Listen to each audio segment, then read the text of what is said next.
Hi everyone, welcome back. আজকের এই লেকচারে আমরা কথা বলবো সিফাই এবং ডিফাই নিয়ে। সো চলুন দেখি যে এই সিফাই এবং ডিফাইয়ের মধ্যে পার্থক্য কি আসলে। সো সিফাই দিয়ে মূলত নির্দেশ করা হয় centralised finance. Okay, centralised finance and decentralised ফাইন্যান্সকে বলা হয় ডিফাইটা আমরা অলরেডি জেনেছি, রাইট?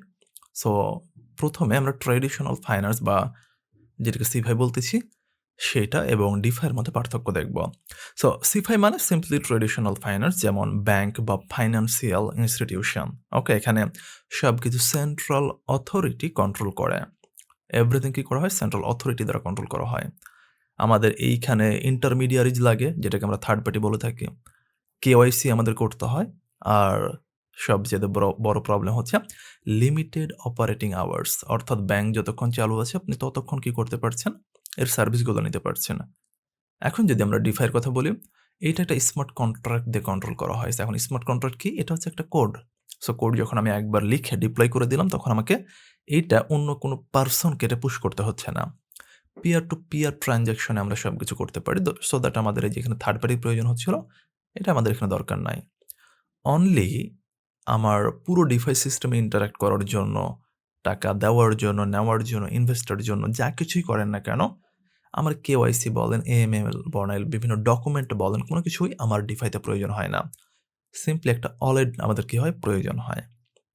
এবং সবচেয়ে বড় কথা হলো, আমি যখন ব্লকচেন ব্যবহার করছি, স্মার্ট কন্ট্রাক্ট ব্যবহার করছি, এখানে অনলি আমার ইউনো ডিফাই যখন আমি ইনশিওর করে দিচ্ছি, ব্লকচেন ইনশিওর করে দিচ্ছি, তখন 24 আওয়ার্স, সপ্তাহে 7 দিন, বছরে 365 দিন আমি কি করতে পারছি?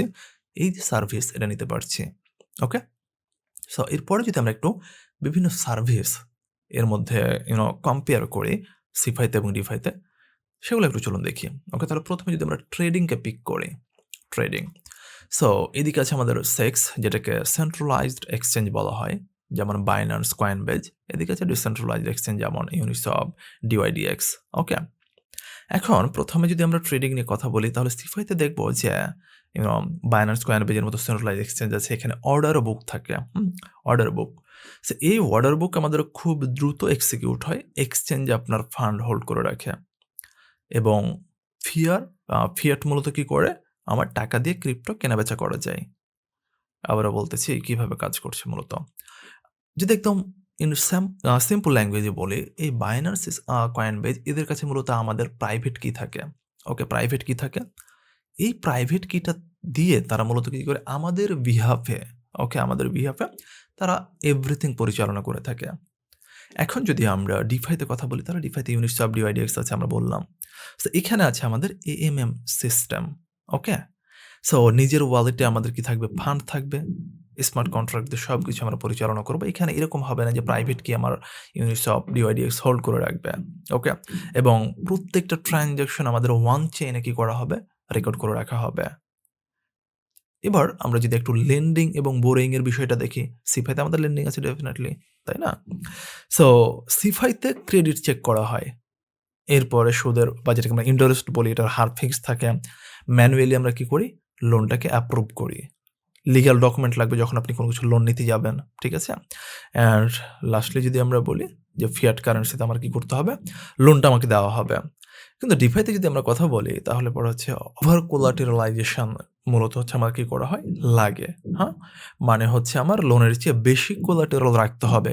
এখানে আমাদের যে ইন্টারেস্ট রেট থাকে, এটার হারটা মূলত আমাদের ডিপেন্ড করে, অর্থাৎ ইটস ভ্যারিয়েবল। এখানকার মতো এটা ফিক্সড না। ওকে? অটোমেটিক আমাদের লিকুইডেশন হয়। এরপরে আমাদের সবকিছু স্মার্ট কন্ট্রাক্ট দিয়ে আমরা রান করে থাকি। অ্যান্ড লাস্টলি হচ্ছে এভরিথিং এখানে হচ্ছে আমাদের ক্রিপ্টো অ্যাসেট দিয়ে আমরা কি করি? লোন নেওয়া দেওয়া করি। ঠিক আছে? এরপরে যদি আমরা একটু অ্যাসেট ম্যানেজমেন্ট নিয়ে কথা বলি, আমাদের সিফাইতে কিভাবে অ্যাসেট ম্যানেজ করা হয়? প্রফেশনাল ফান্ড ম্যানেজার্স থাকে, ট্র্যাডিশনাল ইনভেস্টমেন্ট প্রোডাক্টস থাকে, রেগুলার আমরা রিপোর্টিং করি, হাই মিনিমাম ইনভেস্টমেন্ট আমরা মূলত নিয়ে থাকি, কমপ্লেক্স ফি স্ট্রাকচারস। ওকে? একই দিকে ডিফাইতে আমাদের স্মার্ট কন্ট্রাক্ট দিয়ে আমরা কি করে ফেলি? অটোমেট করে ফেলি। এখানে কোনো আমাদের পিপল লাগে না। এখানে ইল্ড ফার্মিং স্ট্র্যাটেজি মূলত ব্যবহার করা হয়। রিয়াল টাইম ট্রান্সপারেন্সি আমি ইউনো দেখতে পাচ্ছি।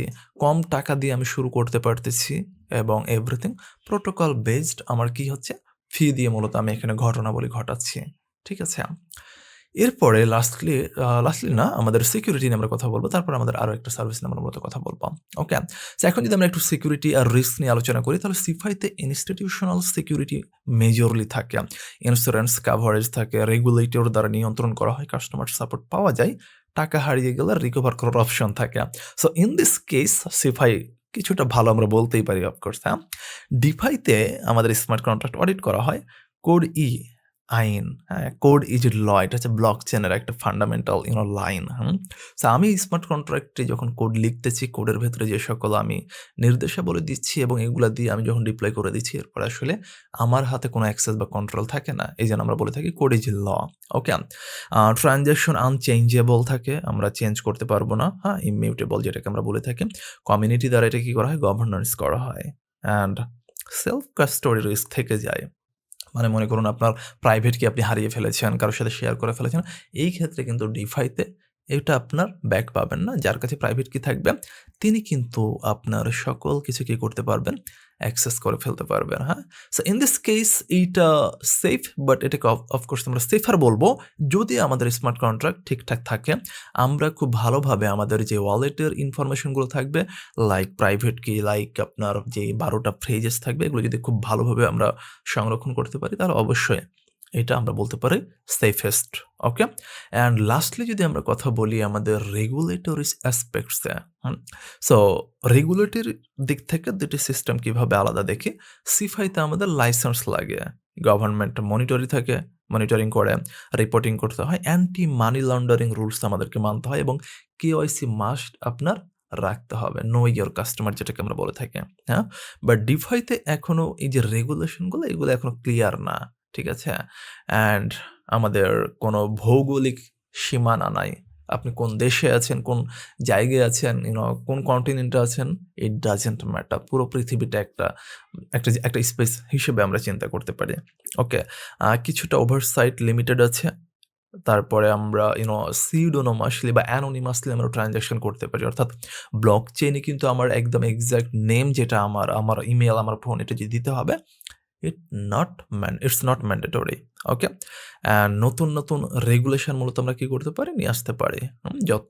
যত দিন যাবে, যত আমরা ইউজার ফ্রেন্ডলি করতে চাইবো, ইউজারকে ভালো এক্সপেরিয়েন্স দিতে চাইবো, এগুলো আমাদের আপডেট হতেই থাকবে। সো এই হচ্ছে মূলত আমাদের সিফাই সেন্ট্রালাইজড ফাইন্যান্স এবং ডিসেন্ট্রালাইজড ফাইন্যান্সের মধ্যে বেসিক কিছু পার্থক্য আমরা দেখলাম। অ্যান্ড এই পার্থক্যটা যেন খুবই গুরুত্বপূর্ণ ছিল। কারণ আমরা যখন ডিফাইনে কাজ করব তখন যদি না বুঝতে পারি যে সিফাই থেকে কেন ডিফাই ডিফারেন্ট, সিফাইকে ওভারটেক করে কেন আমি ডিফাই ইউজ করব, তাহলে কিন্তু ইউ ক্যান নট ফিল যে what you are building, right? So that is এটা ভেরি ইম্পর্টেন্ট ছিল। So that's all for this lecture. দেখা হচ্ছে পরবর্তী লেকচারে।